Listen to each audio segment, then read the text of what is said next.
हो, मागण्या मान्य झाल्यात आहेत. कारण आता जी चर्चा झाली त्यातून सर्व सकारात्मकच निर्णय घेण्यात आलेले आहेत.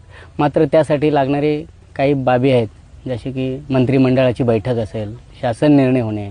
तर त्या आमच्या मागण्यांनुसार तसा अहवाल माननीय तहसीलदार साहेब, माननीय उपविभागीय अधिकारी साहेब आणि प्रादेशिक अधिकारी MIDCचे यांकडून मंत्री महोदयांपर्यंत जाणारच आहे आणि मंत्रिमंडळाच्या बैठकीत यावरती सकारात्मक शेतकऱ्यांच्या बाजूने निर्णय होईल अशी आम्ही अपेक्षा करतो आहे. आणि तसं त्यांनी दिलेल्या आश्वासनावर विश्वास ठेवून तुर्तास आम्ही आमचं हे आमरण उपोषण स्थगित करीत आहोत.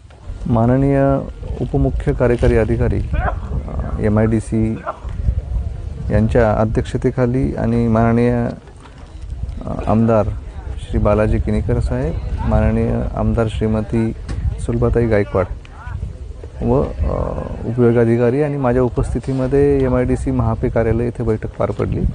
त्या बैठकीमध्ये त्यांच्या ज्या 3 प्रमुख मागण्या होत्या त्या 3 प्रमुख मागण्यांवरती चर्चा झाली.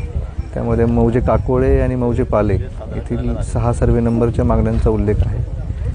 त्या मागण्या शासन स्तरावरील आहेत आणि ज्या मागण्या शासन स्तरावरील आहेत त्याबाबत सविस्तर अहवाल आणि वस्तुस्थितीदर्शक अहवाल माननीय हायकोर्ट यांना पण एका प्रकरणात सादर करायचे.